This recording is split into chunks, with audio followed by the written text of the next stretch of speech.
बाबा इसी गिरिराज जी की घटना है। सुदामा कुटी के बड़े पुजारी थे, आप लोगों में से बहुत से लोगों ने दर्शन किया होगा। बाबा तो बहुत श्रद्धा रखते थे उनमें, पूज्य बाबा श्री ठाकुरदास जी। उनको सब लोग बड़े पुजारी जी ही कहते थे। नाम उनका था श्री रामचंद्र दास जी महाराज। अच्छा भारी शरीर था और बहुत अच्छे महात्मा थे, अहरनिश भजन करते थे। महाराज जी के प्रति उनका विशेष प्रेम था और महाराज जी भी सबका ही आदर करते थे, उनका विशेष आदर करते थे। तो उनके मन में कभी इच्छा होती कि हम गिरिराज जी की परिक्रमा जाएंगे, तो महाराज जी से कहते कि महाराज जी हमारे मन में गिरिराज जी के परिक्रमा का मनोरथ हो रहा है। तो महाराज जी कहते चलो। तो उनको लेके महाराज जी गिरिराज जी आते, पुजारी जी को लेके। भारी शरीर था इसलिए एक दिन में पूरी परिक्रमा न करके 2 दिन का समय लेके आते। एक दिन में पहले राधा कुंड से शुरू करते, एक दिन में आओ बाबा धन्यवाद।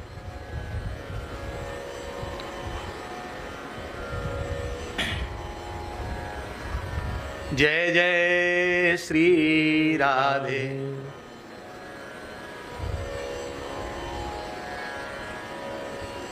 लाओ हम पहना देंगे।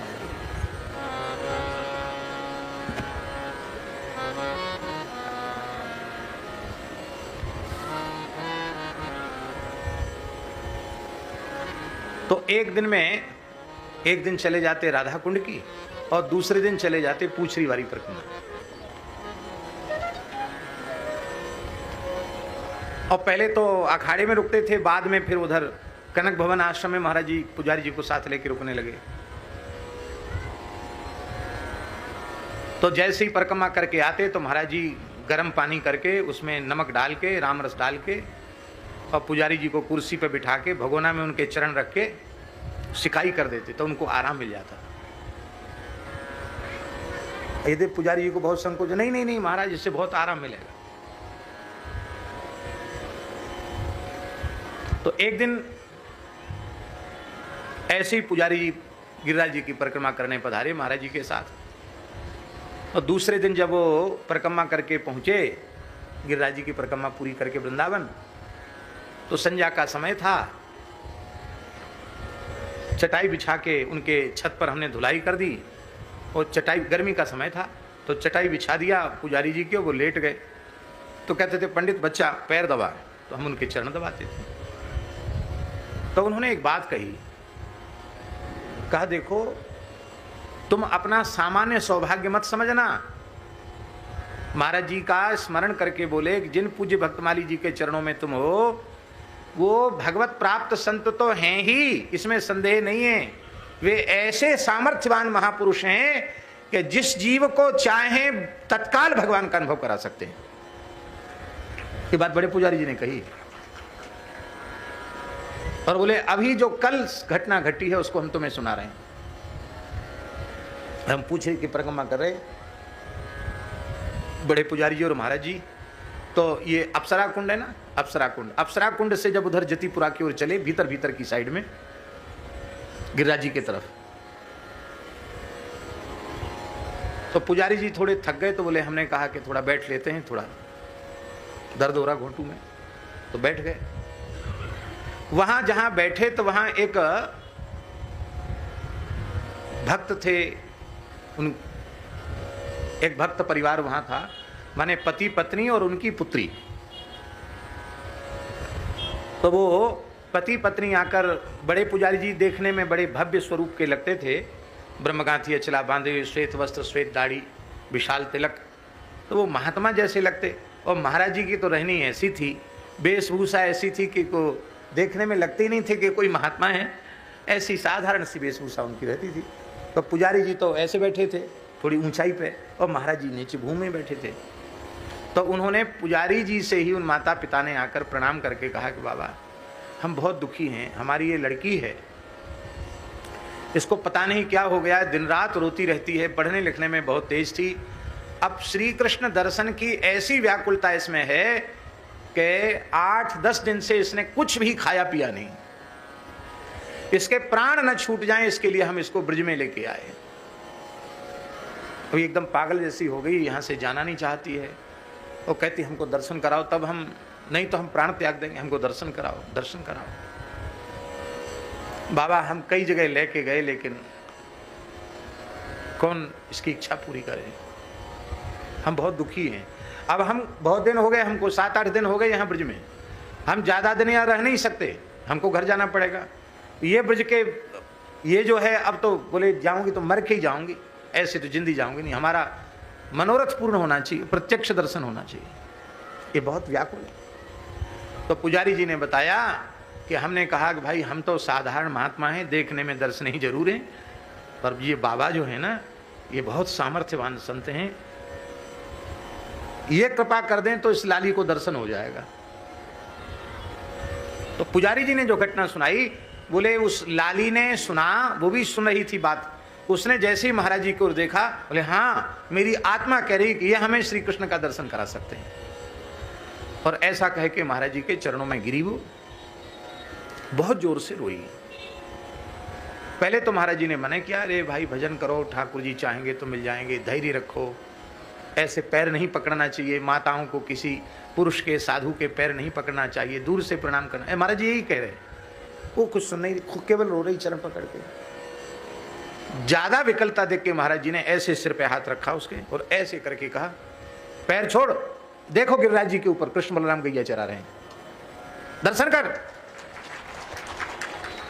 तो कहते को जैसे उसने देखा, उसने स्वीकार किया लाली ने कि हाँ, हजारों गायों के मध्य गिरिराज पर्वत पर साक्षात कृष्ण बलराम गोचारण कर रहे हैं। और वो ठाकुर जी का आलिंगन करने के लिए दौड़ी, तो गिरिराज जी के तरफ दौड़ी, और वो तो मूर्छित हो गई गिरिराज जी के निकट पहुंच करके। और महाराज जी ने पुजारी जी का हाथ पकड़ा, बोले जल्दी चलो यहां से, जल्दी चलो यहां से।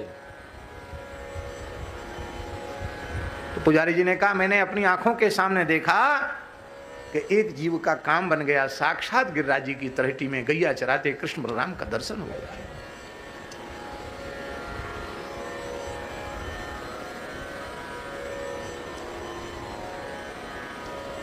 भगवत प्राप्त संत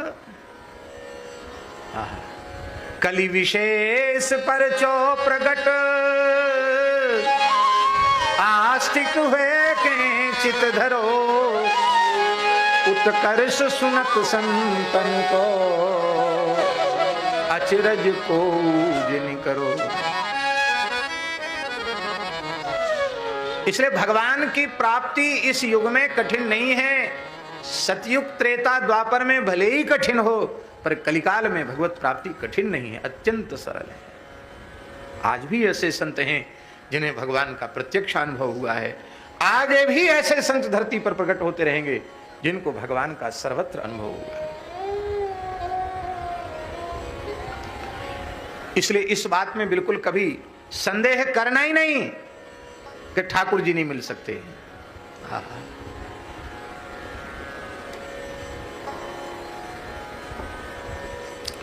बोलो भक्तवत्सल भगवान की जय। इसलिए वस्तुतः जो भगवान के शरणागत भक्त हैं, जो आत्मा में रमण नहीं, आत्मा में विद्यमान परमात्मा श्री कृष्ण में जो रमण करते हैं, ऐसे भगवान नाम रूप गुण लीला में रमण करने वाले जो भक्त हैं, वे ही वास्तविक कैवल्य को प्राप्त करते हैं। अब ध्यान दें, बड़ी बारीक बात कह रहे हैं, अब विस्तार से कहेंगे थोड़ा क्लिष्ट हो जाएगा। चलो बहुत सरल उदाहरण देते हैं, कठिन उदाहरण नहीं, सरल उदाहरण। सती साध्वी पतिव्रता पतिप्राणा भारतीय देवियां माताएं, वे बढ़िया से उबटन आदि लगाकर स्नान करती हैं और अपना नखशिख श्रृंगार करती हैं। किसके लिए करती हैं? पति के लिए करती हैं, पति की प्रसन्नता के लिए करती हैं कि नहीं? और पति उनके समर्पित प्रेम का, उनकी निश्चल निष्कपट प्रीति का, उनके पूर्ण समर्पण का और उनके शरीर के सौंदर्य लावण्य का, श्रृंगार का अनुभव करता है पति। तो उस देवी को क्या कहा जाता है हम लोगों की भाषा में? क्या कहा जाता? सौभाग्यवती। क्या कहा जाता? सौभाग्यवती। क्योंकि उसके श्रृंगार का आस्वादक उसका पति है। अब कोई सौभाग्य चिन्ह विरहिता हो, पति विहीना हो, विधवा हो, और वो बढ़िया से बढ़िया श्रृंगार करे, अपना चरण में महावर लगावे और जाने क्या क्या होते हैं जो भी माताओं के श्रृंगार, वो चरण से लेके पूरा मस्तक तक श्रृंगार करे, और एक सुंदर विशाल दर्पण के आगे खड़े होकर अपने सौंदर्य का स्वयं ही आस्वादन करे। ये ज्यादा अच्छा है कि उस सौभाग्यवती देवी के सौंदर्य का आस्वादन उसका पति करे, ये अच्छा है? आप बताओ क्या अच्छा है?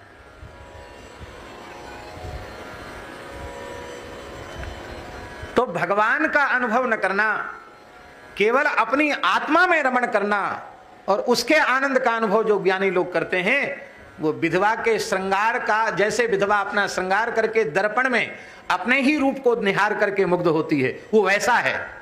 और हमारे जो ब्रज भक्त हैं, श्री ठाकुर जी के प्राण प्यारे भक्त हैं, वो श्री ठाकुर जी के नक्सिक स्वरूप को निहारते हैं, और वो जो अनुभव है वो अनुभव है जो एक सौभाग्यवती नारी का अनुभव है। सौभाग्यवती नारी कैसे अपने पति को देखती है, और वह किस प्रकार से अपनी प्रेम भरी दृष्टि से अपनी अधिकृता पतिव्रता पत्नी को देखता है। महाराज जी भगवान स्वयं स्पष्ट कर रहे हैं, वशी कुर्वन्ति माम भक्त्या सतस्त्रियः सत्पतिम यथा, सतस्त्रियः सत्पतिम यथा। भगवान कहते हैं मेरे प्राण प्यारे भक्त मुझे वश में कर लेते हैं, मुझे मुट्ठी में कर लेते हैं। किस साधन से मुझे बस में कर लेते हैं? भक्त्या, भक्ति से। कैसे? बोले सतस्त्रियः सत्पतिम यथा, जैसे कोई पतिव्रता नारी अपने पति को अपने अधीन कर लेती है। जादू टोना करती है, कोई तंत्र मंत्र करती है, कुछ खिला पिला करके उसको बस में करने का प्रयास करती है क्या? महाभारत में लिखा है इस प्रकार से पति को अपने वश में करने का विचार करने वाली स्त्रियां भी नरकगामिनी होती हैं।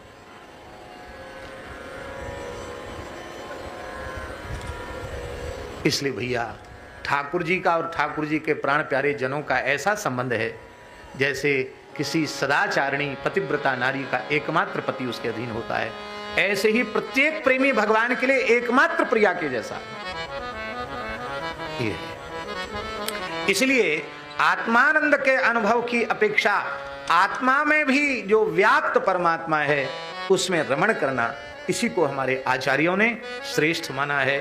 बोलो भक्तवत्सल भगवान की जय। विष्णु पुराण में बाबा स्पष्ट लिखा है, योगिनाम अमृतम स्थानम स्वात्म संतोषकारिणाम एकांतिनः सदा ब्रह्म ध्यानिनो योगिनश्च ये तेषां तु परमं स्थानम यत्तत् पश्यन्ति सूरयः।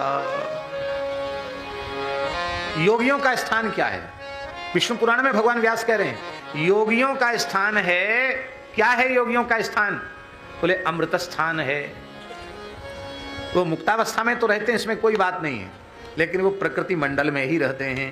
पर जो भगवान में रमण करने वाले प्रेमी भक्त हैं, जो भगवान के एकांती भक्त हैं, जो भगवान का ध्यान करने वाले हैं, तेषाम तु परमम स्थानम, उन्हीं भक्तों के लिए नित्य वैकुंठ, नित्य गोलोक, नित्य साकेत उन्हीं भक्तों के लिए है जो भगवान का मंगलमय स्वरूप का ध्यान करते हैं। तद विष्णोः परमं पदम, वेद में लिखा है, तद विष्णोः परमं पदम सदा पश्यन्ति सूरयः। सदा सर्वदा भगवान के स्वरूप का अनुभव करते हैं। महाभारत के अनुसार महाभारत के शांति पर्व में एक बहुत अच्छी बात आई। महाभारत के शांति पर्व में लिखा है, चतुर्विधा मम जना भक्ता एव हि ते श्रुताः तेषाम एकांतिन श्रेष्ठास्ते चैवानन्य देवताः। कहते हैं हमारे 4 प्रकार के भक्त हैं। आर्त भी हैं, अर्थार्थी भी हैं, जिज्ञासु भी हैं, ज्ञानी भी हैं। गीता जी में स्पष्ट कहा है ना, आर्तो जिज्ञासु अर्थार्थी ज्ञानी च भरतर्षभ चतुर्विधा भजन्ते माम। ये 4 प्रकार के भक्त कहे हैं। तो जो 3 प्रकार के भक्त हैं, फल चाहने वाले जो माने जाते हैं, वे अपने अपने फल से च्युत होते हैं। ये महाभारत में व्यासी कह रहे हैं।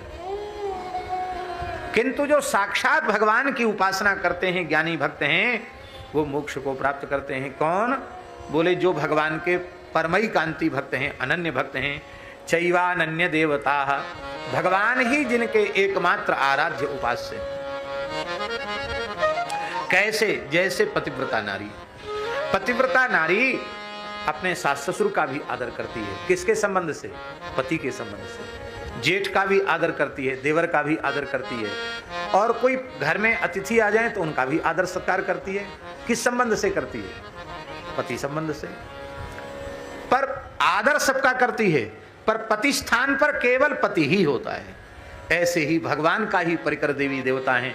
समय समय से उन सबका वंदन करे, सबका आदर करे, लेकिन अनन्य भाव जैसे पतिव्रता पति के प्रति रखती है, ऐसा अनन्य भाव अपने आराध्य इष्ट उपास्य श्री ठाकुर जी के प्रति रखना चाहिए।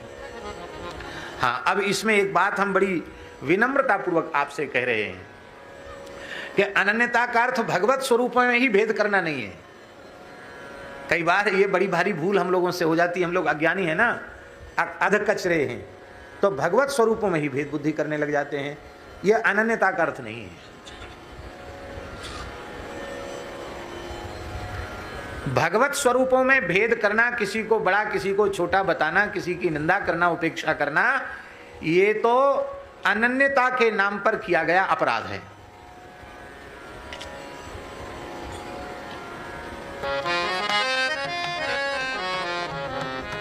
देखिए, एक स्वरूपासक्ति होती है बाबा, एक स्वरूपासक्ति होती है। एक स्वरूप में आसक्ति हो गई, अब वही स्वरूप सर्वत्र दिखाई पड़ता है। यह है वस्तुतः अनन्यता। जैसे हम भागवत जी में एक उदाहरण दें, श्रीमद् भागवत 10वें स्कंध उत्तरार्ध में जहां भगवान के विवाहों की चर्चा है, वहां स्यमंतक मणि के प्रकरण में भगवान जाम्बवान गुफा में गए, द्वारकाधीश श्री कृष्ण, और वहां मणि गुफा में थी, स्यमंतक मणि। धात्री खिला रही थी बालक को, और बालक उस मणि से खेल रहा था, और ठाकुर जी भीतर घुसे। जैसे ही ठाकुर जी घुसे तो एक अपरिचित व्यक्ति इस गुफा में कहां से आया, वो धाय चिल्लाई, बालक भी रोया, तो जामवंत जी दौड़े भय आए। उनको ये पूछना चाहिए था कि श्रीमान जी कहाँ से पधारे हैं, सवारी कहाँ से पधार रही है प्रभु, आओ बैठो विराजो, आपको क्या काम। कुछ तो पूछा जाचा, कुछ नहीं, सीधे युद्ध शुरू। भगवान ने भी नहीं बताया, अपना परिचय नहीं दिया। क्यों नहीं दिया परिचय? ना पृष्ठः कस्यचिद ब्रूयात्, बिना पूछे किसी को परिचय मत दो। पूछे तो बोलो। ना पृष्ठः कस्यचिद ब्रूयात् न चान्यायेन पृच्छतः, बिना पूछे किसी को परिचय मत दो। और अनुचित तरीके से पूछे तो भी मत बताओ, मौन हो जाओ। ठाकुर जी ने सोची हम तो पूछे ही ना रहे, तो हम काहे को बताएं। ठाकुर जी कुछ नहीं बोले। बड़ी भारी सेवा पूजा भाई, मारा ले लात घूसा, यही सेवा पूजा भाई। और तो कहा सेवा पूजा, वहां गंधाक्षत पुष्प वाली सेवा पूजा थोड़ी। घंटा तो घंटा लड़ाई ना है भाई बाबा।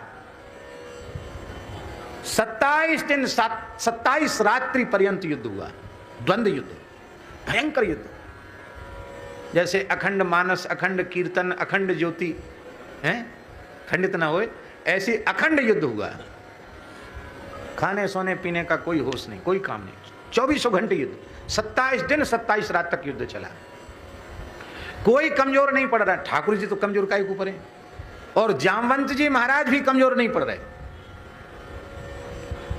अंत में ठाकुर जी ने कहा भाई हमारो बुढ़ो भगत है, यार ज्यादा नहीं खिलाना चाहिए, न अपनी थोड़ी सी शक्ति तो दिखानी चाहिए। तो महाराज जी जय जय श्री राधे। आज तो ठाकुर जी की ऐसी कृपा है रही है। आरंभ में पूज्य श्री मान मंदिर वाले महाराज जी, परम पूज्य श्री रमेश बाबा पधारे और उनका भी वचनामृत मिला, और मध्य में श्री रसिया बाबा पधारे, और अब पूर्णाहुति के क्षण में श्री सागरिया बाबा पधारे हैं। यही तो आनंद है। आदि मध्य अंत तीनों में ठाकुर जी की कृपा है रही है खूब। संतन के दर्शन है रहे हैं। वाह विराजे बाबा।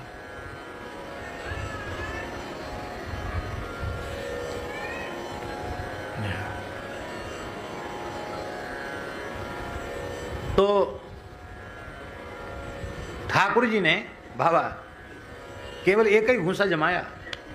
इसका मतलब है कि 27 दिन 27 आते ठाकुर जी तो खेल रहे थे, युद्ध वस्तुता कर ही नहीं रहे थे। अब ठाकुर जी ने अपनी नैक शक्ति का परिचय दिया, एक घूंसा जमाया। भगवान जाने कैसा घूंसा था, तो या तो भगवान जाने या जिस पे घूंसा लगा हो वो जाने, हम लोग तो कहने सुनने वाले। एक घूंसे में ही जामवंत जी की नस नस ढीली हो गई, उनको मूर्छा आ गई। और मूर्छा भी आई तो कितनी देर की, एक मुहूर्त की मूर्छा आई, 48 मिनट तक बेहोश रहे।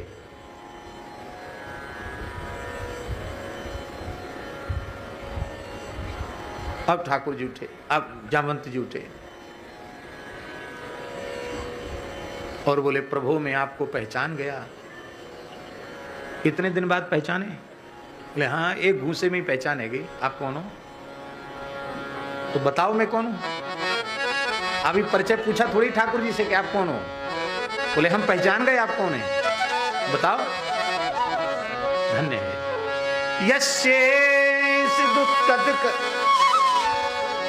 कटाक्ष मोक्षैर वर्त्मादिशक्षुवित नकृति मिंगलोधि सेतु कृता स्वयस उज्ज्वलिता चलंका रक्षः शिरांसि भूपे तुरिशुक्षतानि यशेष दुत्कलित रोष कटाक्ष मोक्षै। मैं आपको पहचान गया, आप मेरे आराध्य साक्षात श्री रघुनाथ जी हैं। आपने तनिक भ्रुकुटी टेढ़ी की तो समुद्र का जल खोलने लग गया था।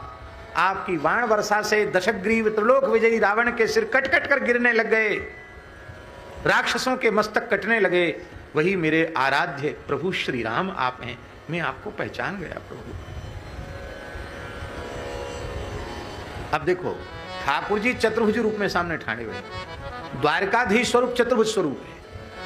चतुर्भुज स्वरूप में ही भगवान द्वारका लीला में है और चतुर्भुज स्वरूप में ठाकुर जी युद्ध भी कर रहे हैं।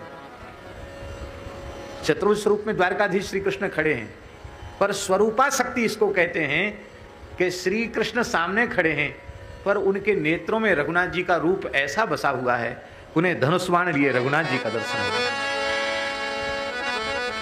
हमारी ऐसी आसक्ति अपने ठाकुर के स्वरूप में हो जाए कि हम दुनिया में कहीं जाएं, हमें अपने ठाकुर को छोड़ के दूसरा दिखे ही नहीं।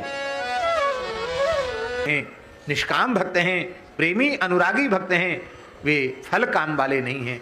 फलाभिसंधि से शून्य होकर केवल भगवत चरणारविंद में प्रीति करते हैं। इसलिए फल की कामना करने वाले सर्वे च्यवन धर्माणः प्रतिबुद्धस्तु मोक्ष भाग। सर्वे च्यवन धर्माणः, सब च्यवन धर्मा है,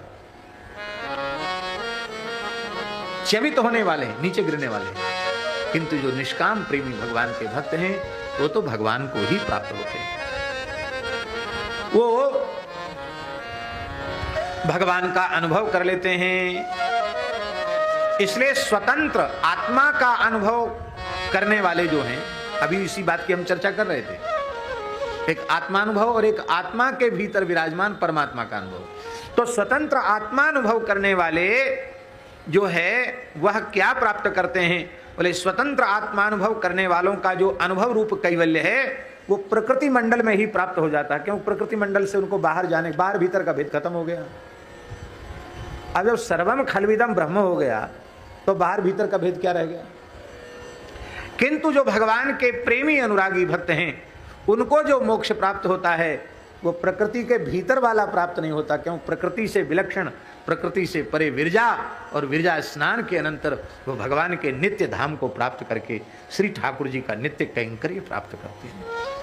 बोलो भक्तवत्सल भगवान की जय।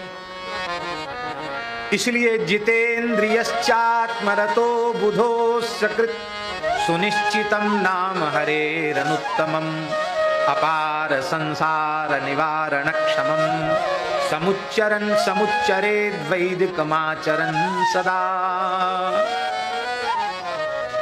देखो एक बात बड़ी विनम्रता से कही जा रही है।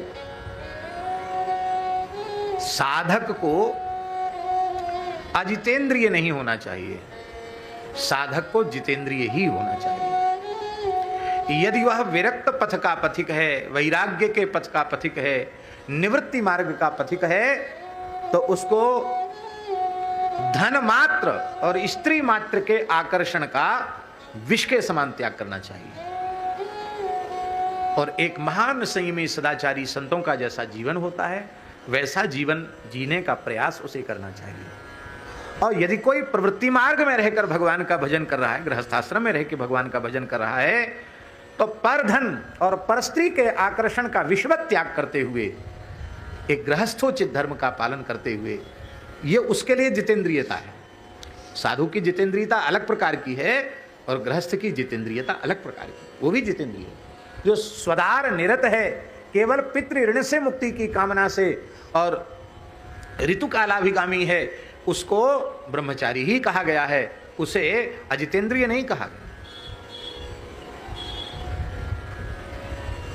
सीधी सादी बात है कि लक्ष्य तुम्हारा भोग है कि भगवान, ये विचार कर लो।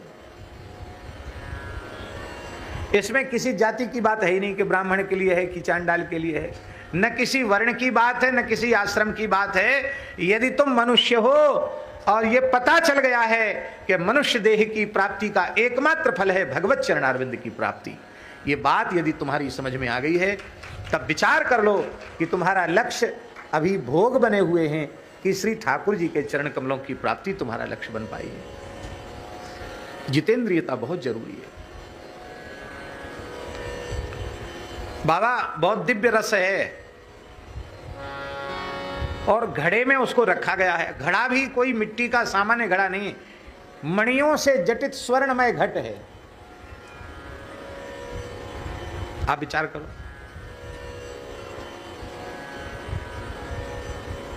हाँ, विराज।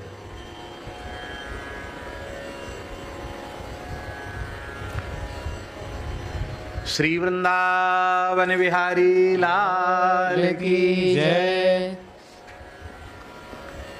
माने बाबा सोने को घड़ा है, कलश है और अमूल्य मणियां जड़ी हुई है, पर उस घट में छिद्र है, छेद है, तो उत्तम से उत्तम रस, उत्तम से उत्तम पदार्थ उसमें टिकेगा,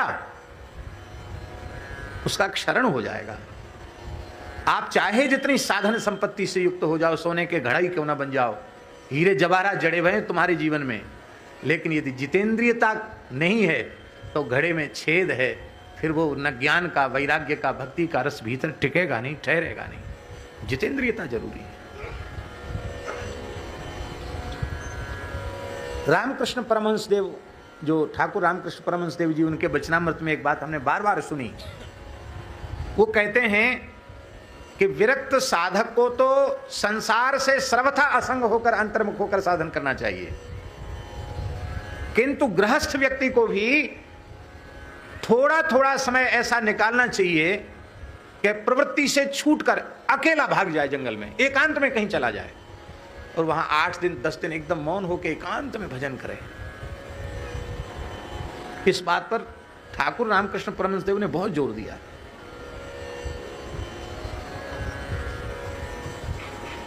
ऐसा क्यों कहा?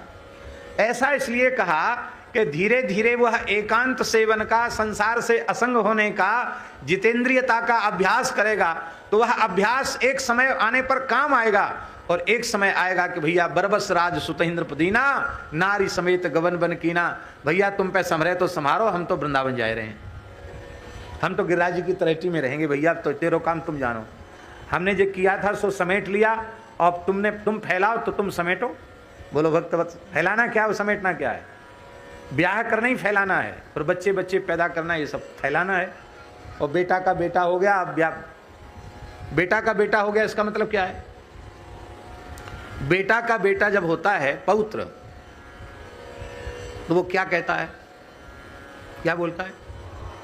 बाबा बोलता है। बाबा बोलता मतलब बाबा है जाओ, घर में मत रहो। बोलो वृंदावन बिहारी लाल की। घर में काहे को ऊपर बाबा है जाओ। पर ऐसे महान भाव हैं कि बाबा बार बार बाबा कहवे पे उनको वैराग्य नहीं लगता, इसलिए समय आने पर वो संसार त्याग कर भजन कर सकें, इसके लिए उनको बीच बीच में संसार की प्रवृत्ति को त्याग कर मौन, एकांतवास और साधन में लगना चाहिए। साधन का, एकांत का स्वाद लेना चाहिए। तो जितेंद्रियता साधक के लिए अत्यंत आवश्यक है। जब जितेंद्रियता आएगी तभी आत्मरमण होगा। जितेंद्रियता नहीं होगी तो अनात्मरमण होगा। अनात्म माने भोग, अनात्मा माने भोग, प्रकृति, उसमें रमण होगा। और जब जितेंद्रियता आएगी, इंद्रियों की जो स्वाभाविक विषय की ओर प्रवाहित होने वाली वृत्ति है, उसको जब हम मोड़कर अंतर्मुख करेंगे, तभी ना हम आत्मा में रमण कर सकेंगे। फिर उस आत्मा में कौन विद्यमान है, आत्मा को चैतन्यता देने वाला तत्व कौन है, तब आत्मा का निरीक्षण करेंगे तो उसमें त्रिभंग, ललित, मुरली, मनोहर, कोटि कोटि कंदर्प, दर्प दलन करने वाले श्याम सुंदर दिखाई पड़ेंगे, राधा रानी दिखाई पड़ेगी। हा हा हा। इसलिए जितेंद्रियश्चात्मरतो बुधा, जितेंद्रिय आत्मा में आत्मा आत्मरत बुद्ध, बुद्ध विद्वान पुरुष, वो क्या करे, भले ही उसके मन में वैराग्य हो। बाबा बहुत ध्यान से सुनने वाली बात है। और जितेंद्रिय है, आत्मरति करने वाला है, भगवान में प्रेम करने वाला है, तो उस साधक का कर्तव्य है कि वैदिक माचरण सदा, सदा सर्वदा वैदिक धर्म का पालन करता हुआ, यदि वह द्विजाति है तो समय से यज्ञोपवीत आदि संस्कार करावे, शिखा धारण करे, यज्ञोपवीत धारण करे, शौचाचार का भी ध्यान रखे, यथा साध्य संध्योपासन करे, गायत्री का जप करे, गुरु परंपरा से प्राप्त जो साधन है, उपासना है, उसको करे। तिलांजलि न दे कि हम तो अनन्य हो गए, अब हमको न पितरों के श्राद्ध तर्पण की जरूरत है और न और सब काम की जरूरत है।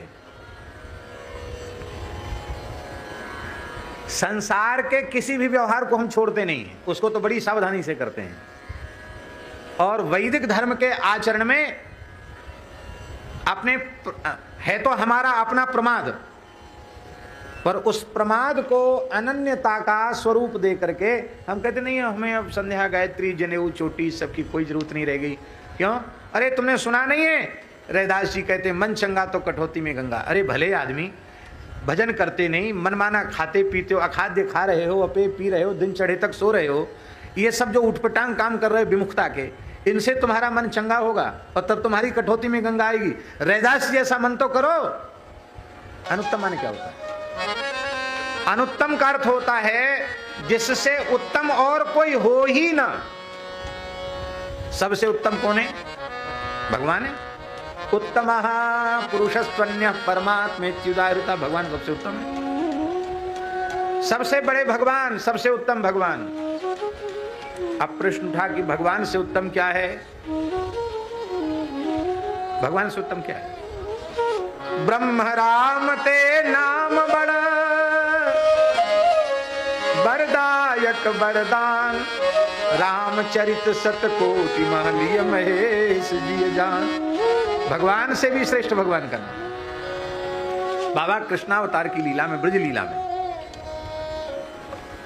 पूतना उद्धार के पश्चात गोपी गोष्ठ में ले आई बालकृष्ण को,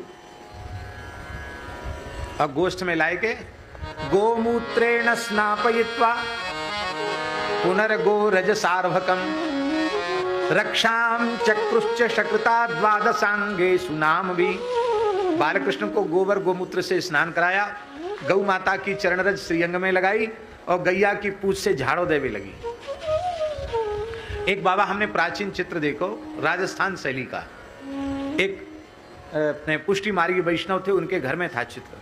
उस चित्र का चित्र खिंचवा के हम लाए, बहुत प्यारा चित्र, प्राचीन चित्र। पद्मा गैया ठाड़ी है और श्री जसोदा जी गैया के एन के पास, पुच्छ के पास बैठी है, पिछले चरणों के पास बैठी है, और रोहिणी जी गैया को खोजोरा कर रही है, ऐसे सहरा रही, पीठ पे कंठ पे हाथ दे के सहरा रही है, और गोपियां खड़ी हुई है, और पूर्णमासी पुरोहितानी गौ माता की पूछ से भगवान को झाड़ा लगा रही है। ये झाड़, और उस प्राचीन चित्रकार ने गोबर और रज वो सब दिख रहा भगवान के श्रृंग में, ऐसी मतलब विलक्षण कला थी। यद्यपि मूल में जो कला होती है वो फोटो में तो उतना नहीं आ पाता, लेकिन अद्भुत था, हम तो देखते ही रह गए।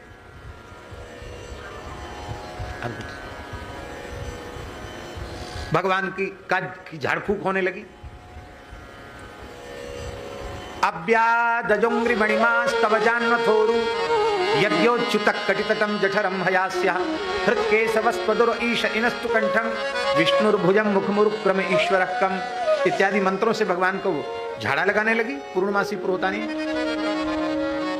बालकृष्ण किलकारी भर के हंसे, इतने छोटे लाल जी हंस गए किलकारी भर के। एक उनकी प्रसन्नता का हेतु तो यह था कि ये ब्रजलीला हमारी गोभक्ति का आदर्श प्रस्तुत करने के लिए, आज हमारी अपनी आराध्य देवता की चरण रज गोबर गोमूत्र गोपुच्छ का स्पर्श प्राप्त करके हम तो धन्य है गए, हमारा अवतार सफल है गए। ठाकुर जी इसलिए प्रसन्न थे। और दूसरा प्रसन्नता का हेतु ये था कि ठाकुर जी ने विचार किया कि हम सुनते चले आए रहे हैं कि हम सबते बड़े और हमते बड़ो हमारो नाम, हम सुनते चले आए रहे, पर आज ब्रज देवियों ने यह सत्य कर दिया, हमारा नाम सारे ब्रह्मांड की रक्षा तो करता ही है, आज हमारे नाम से हमारी रक्षा की जा रही है, हमारा नाम हमारी रक्षा कर रहा है। अव्यादजोंग्रि मणिमास्तव जान्वथोरु।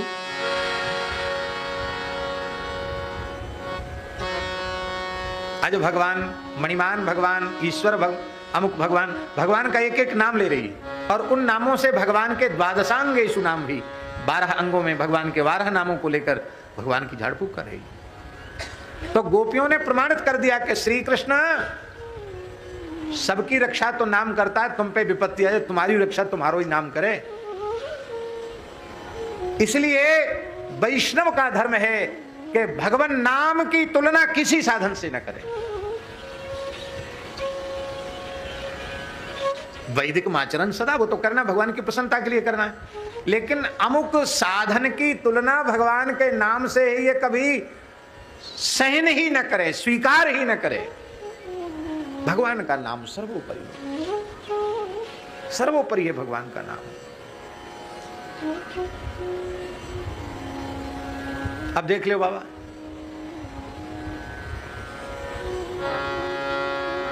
गैया के दान को कितना महात्म्य है, गैया के दान को, गोदान को बड़ो भारी महात्म्य है शास्त्रन में। और चंद्र ग्रहण के अवसर पर काशी जाकर, काशी में चंद्र ग्रहण की विशेष महिमा है, काशी जाकर चंद्र ग्रहण के अवसर पर वैदिक सदाचार संपन्न अग्निहोत्री वैदिक ब्राह्मणों को 1 करोड़ गायों का दान करें। कितना? 1 करोड़। जिन गायों के खुर स्वर्ण मंडित, खुर रजत मंडित हो, श्रृंग स्वर्ण मंडित हो और रत्न पुच्छा हो, ऐसी सवत्सा सदोहन पात्रा 1 करोड़ गायों का दान करे काशी में जाके। संभव नहीं है, पर हो सकता कोई संभव कर ले, असंभव को संभव कर ले। उसका जो पुण्य होगा ना बाबा, और एक बार गोविंद नाम का उच्चारण का जो पुण्य होगा, वो 1 करोड़ गैयान को दान भी एक बार गोविंद नाम के उच्चारण के पुण्य के 16वें अंश की बराबरी नहीं कर सकता। गो, ये हम नहीं कह रहे हैं, भगवान व्यास कह रहे हैं पद्म पुराण में, गो कोटि दानम ग्रहणेषु काशी। एक यज्ञ नहीं, ऐसे कितने लोग बैठे हैं यहां जिन्होंने जीवन में एक यज्ञ सविधि पूरा अपने खर्च से किया हो? बड़ा मुश्किल है, होंगे तो 2-4 होंगे। और हम लोग तो लड़ुआ कचौड़ी जीवने वाले हैं, हम कहां दक्षिणा लेने वाले, दक्षिणा देना कहां जाने।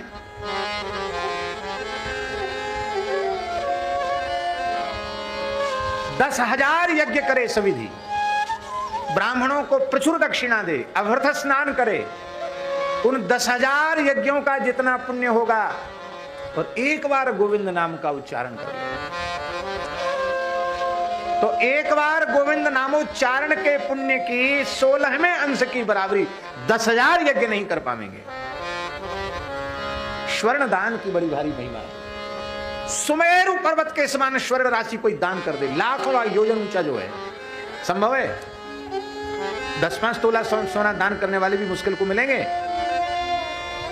और एक बार गोविंद नाम उच्चारण कर ले तो सुमेरु के समान स्वर्ण राशि का दान करने का पुण्य, उस पुण्य के वह पुण्य गोविंद नामोच्चारण जनित पुण्य के 16वें अंश की बराबरी नहीं कर सकता।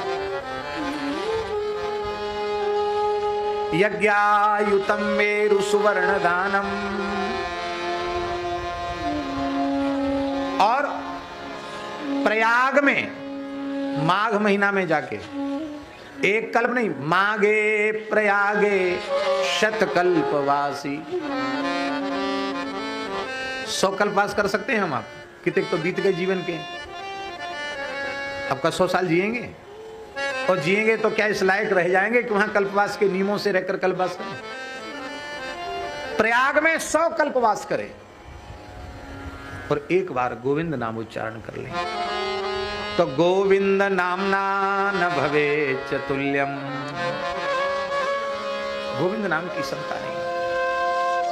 द्रौपदी ने गोविंद कहकर भगवान को पुकारा, ठाकुर जी ने वस्त्रावतार लेकर के द्रौपदी के शील की रक्षा की और महाभारत युद्ध हो गया, पांडवों की विजय हो गई, युधिष्ठिर चक्रवर्ती सम्राट बन गए।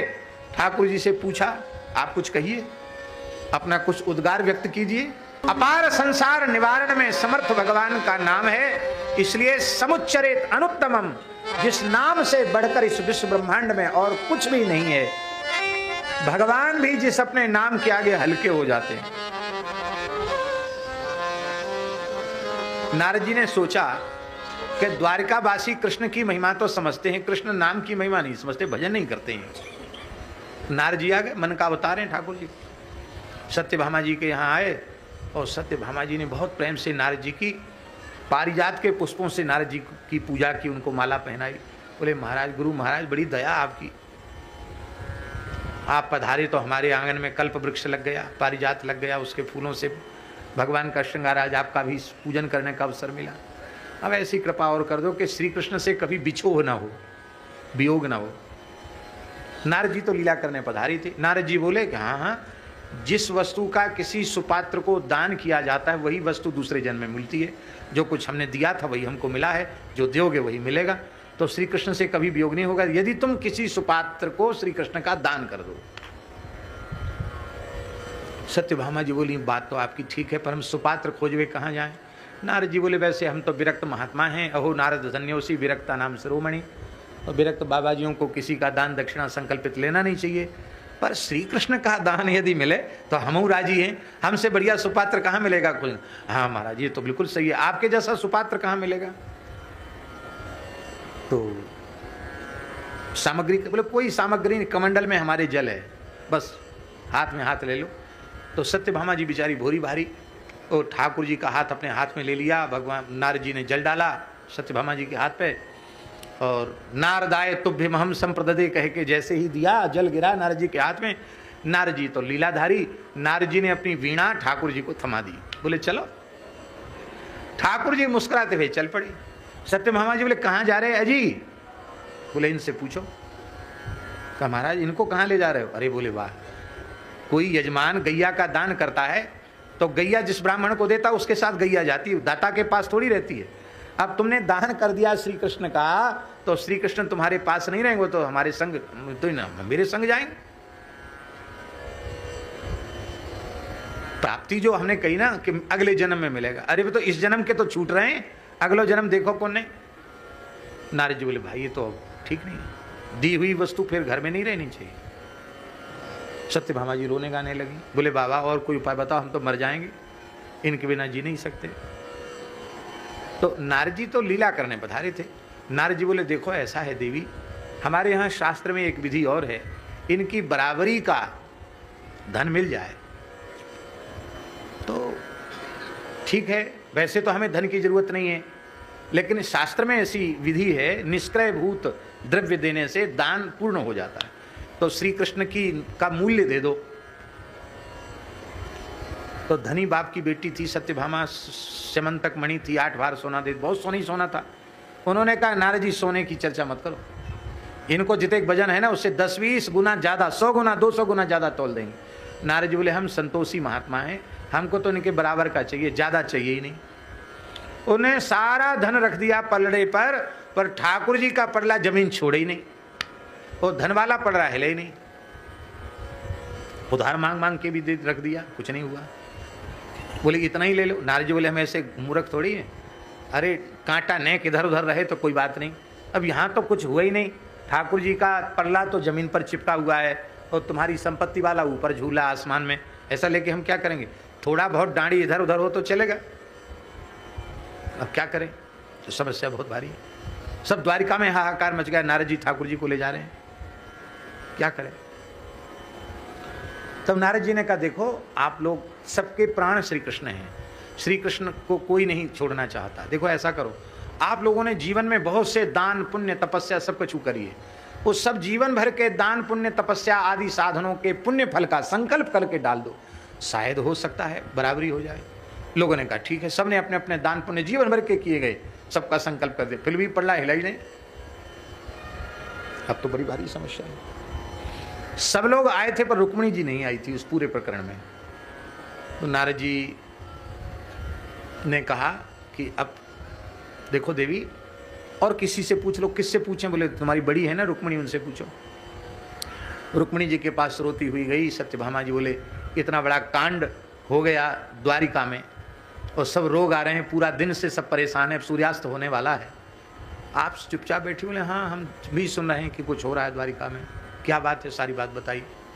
अच्छा कोई बात नहीं बहन, एक काम करो, सब हटा दो पड़ले से, एक तुलसी का दल लाओ। तुलसी का दल लिखा है, चंदन से लिख दिया श्री कृष्ण। क्या लिखा? श्री कृष्ण। श्री कृष्ण लिख करके और पल्ले पर रखा। तो सत्यभामा जी मनी मन हंस रही थी, इतना क्विंटलों सोना, टनों सोना चढ़ गया और सब द्वारका वासियों के दान पुण्य का संकल्प हो गया, तब तो हिला नहीं, एक पत्ता के वजन से कैसे हिल जाएगा? पर महाराज तुलसी दल पर लिखा हुआ कृष्ण नाम जैसे ही पल्ले पर विराजमान हुआ, ठाकुर जी ऊपर झूलने लग गए और तुलसी दल कृष्ण नाम वाला पडला भूमि से चिपक गया। नारद जी बोले इतने हल्के को तुम ही धरो अपने पास, हमें ना जरूरत इनकी, हम तो वजनदार लेंगे। और महाराज तुरंत उन्होंने तुलसी दल, श्री कृष्ण नामांकित तुलसी दल अपनी जिह्वा पे रखा और बीणा बजा बजा के नाचने लग गए।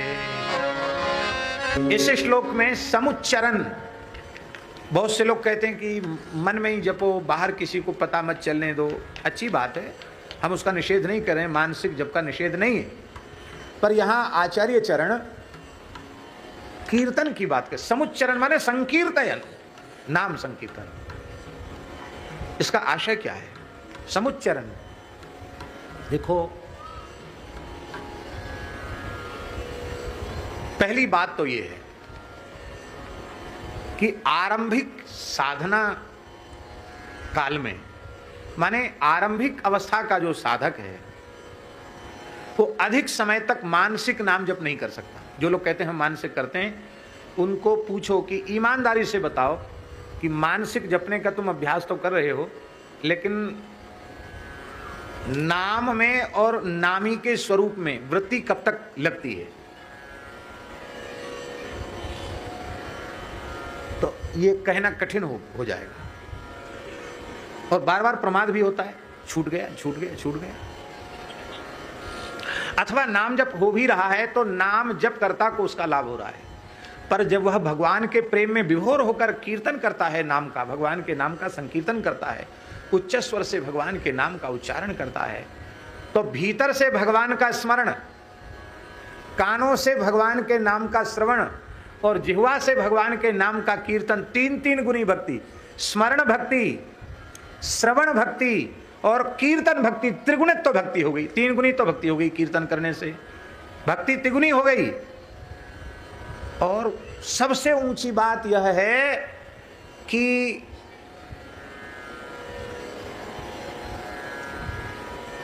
सबसे ऊंची बात, महा महिमामय नाम का दान ब्रह्मांड के असंख्य जीवों को प्राप्त हो गया। नाम दान से बढ़कर कुछ नहीं।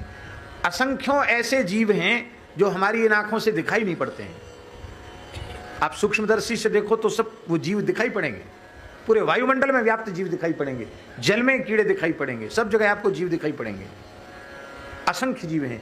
ऐसे जीव हैं जो क्षण भर में पैदा होते, क्षण भर में समाप्त हो जाते, जिनको हमारी आंख नहीं देख सकती। और वो जो क्षण भर में पैदा होकर समाप्त होने वाले हैं, उनको भी नाम का दान मिल गया, वे भी संस्कृति के चक्र से छूटकर भगवान के धाम को चले जाते हैं। इसलिए कीर्तन करने वाले के जैसा पुण्यात्मा, धर्मात्मा पूरे ब्रह्मांड में और कोई दूसरा नहीं। इसलिए सर्वात्म स्नपनम परम विजयते श्री कृष्ण संकीर्तनम। उच्चारण वैखरी वाणी से उच्चारण करें, वैखरी वाणी से नाम का उच्चारण करते करते और फिर मध्यमा वाणी में नाम उतर जाएगा, जिसको अजपा जप कहते हैं। मध्यमा से नाम कीर्तन करते करते पश्यंती में चला जाएगा, और नाम वैखरी से जपते जपते कीर्तन करते करते नाम परातक पहुंच जाएगा। नाम से ही सब कुछ हो जाएगा, कुछ भी बाकी नहीं रह जाएगा। इसलिए भगवान नाम को सर्वोपरि मान करके नाम की शरण ग्रहण कर ले। बोलो भक्तवत्सल भगवान की। और एक बात और है, कभी मरने की इच्छा ना करे। बोलो भक्तवत्सल भगवान की। क्यों मरने की इच्छा क्यों ना करे? बाबा राजस्थान की धरती पे एक संत भये, बड़े नाम जापक संत थे, संत श्री दादू दयाल जी। बड़े उच्च कोटि के महात्मा हुए। उन्होंने जहां बैठकर भजन किया उस स्थल का भी हम दर्शन करके आए। आज भी वो कोठरी जिसमें इन्होंने भजन किया, वहां जाते विलक्षण अनुभव होता है। और 500-600 साल हो गए दादू जी को, लेकिन विलक्षण संत थे दादू दयाल जी। रोम रोम से भगवान नाम प्रकट होता था। बादशाह अकबर भी उनका दर्शन करने आया। ये फुलेरा है ना, राजस्थान में फुलेरा, सांवर की झील है, वहां के पास फुलेरा, उसी के आसपास नारायणा गांव है, नारायणा गांव, उसमें संत दादू दयाल जी हम दर्शन करके आए। तो दादू दयाल जी जब भगवान के धाम को जाने लगे, 100 साल से ऊपर के होके गए, तो बैठे बैठे देह त्याग किया उन्होंने। तो उनके नेत्रों से आंसू बह रहे थे। तो उनके परिकर ने पूछा, शिष्यों ने पूछा कि जय जय, आपने तो जीवन में भजन छोड़ के दूसरा कुछ किया ही नहीं, आप रो क्यों रहे हैं? रोते तो वे हैं जो भजन नहीं करते हैं, आप क्यों रो रहे हैं? आपको कोई भीतर कष्ट है, पीड़ा है? ये जब पूछा तो दादू जी और रोने लग गए। अरे ये भीतर से ज्यादा ही कष्ट है। तो उन्होंने अंतिम बात कही दादू जी ने। क्या कहा? दादू जी की साथी, देह हवाले हो। क्या करें, हम भजन तो कर ही नहीं पाए, इसी बात से रो रहे हैं कि देह तो अब पंच तत्व में विलीन होने वाली है और हम तो राम राम कर ही नहीं पाए। कितना राम नाम जपा था बाबा उन्होंने? 1 खरब राम नाम जपा था। कितना?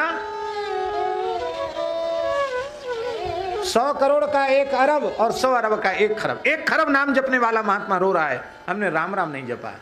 इसलिए भैया 100 साल की उम्र भी ये मत सोचो मर जाएं। क्यों मर जाएं? मरे हमारो दुश्मन। हम तो खूब कथा सुने, खूब कीर्तन करें, जब तक जिए तब तक खूब कीर्तन करें ठाकुर। क्यों मरें? नहीं मरना है।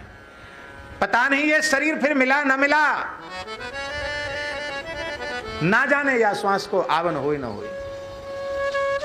और दूसरी बात, मरें क्यों? मरने के पहले जहां जो मिलना था वो तो मिला नहीं, तो बिना मिले कैसे मरेंगे? एक दिव्य महापुरुष ने कहा कि हमारे प्राण ही तभी निकलें जब प्रिया प्रीतम हमारे नेत्रों के सामने खड़े हो। ये तो अभी हुआ नहीं, तो हमारे प्राण कैसे निकलेंगे? और ये संकल्प कर लो, यदि ईमानदारी से भीतर से संकल्प कर लो, हमारे पिंड से प्राण तभी निकलेंगे जब युगल सरकार हमारे नेत्रों के सामने होंगी। ठाकुर जी को आना पड़ेगा। बस इसके लिए प्रातःकाल जगने से लेकर सोने तक, सोने से लेकर जगने तक निरंतर खाते पीते सोते उठते बैठते जागते हर समय भगवान नाम का आश्रय लो, क्योंकि नाम से बढ़कर और कुछ भी नहीं है। क्या करें, आज हम कुछ आगे कह नहीं पाए, समय तो अब बहुत हो गया है। कल का ही दिन शेष है और कल कथा का समापन भी है। श्री यमुना गुणगान श्रद्धेय शास्त्री जी के मुखारविंद से चल रहा है। यमुनाष्टक की बाबा इतनी सुंदर व्याख्या पूज्य श्री वसंत शास्त्री जी कर रहे हैं। विविध आचार्यों के भाव लेकर के अच्छे विद्वान हैं, बहुत सुंदर, अति सुंदर। तो कल 9 बजे से 10 बजे तक उनके श्रीमुख से यमुनाष्टक के शेष भावों की चर्चा होगी, श्री यमुना जी का गुणगान होगा। तत्पश्चात 10 बजे से लेके 12 साढ़े 12 तक हैं, 12 बजे तक कथा होगी। उस कथा में जो ठाकुर जी कहवाएंगे सो होगा। और इसके बाद सिया हरि नारायण गोविंदे रामा कृष्णा गोविंदे, फिर पंगत होगी। हम सो इन साधुन सो पंगत, जिनको नाम लेत दुख छूटत, सुख लूटत तिन संगत। इस पूरे उत्सव का भंडारा होगा। सब बढ़िया दिव्य गोवर्ती प्रसाद बन रहा है यहाँ। सब भोग सामग्री सब भारतीय देसी गाय के घृत से निर्मित ही सब सामग्री ठाकुर जी को भोग धराई जा रही है। आग्रह है कि हमारे श्रद्धेय श्री पूज्य रसिया बाबा 2-5 मिनट कुछ कह दीजिए। हमारे श्री महंत सीताराम दास जी महाराज भी कृपा करके पधारे हैं।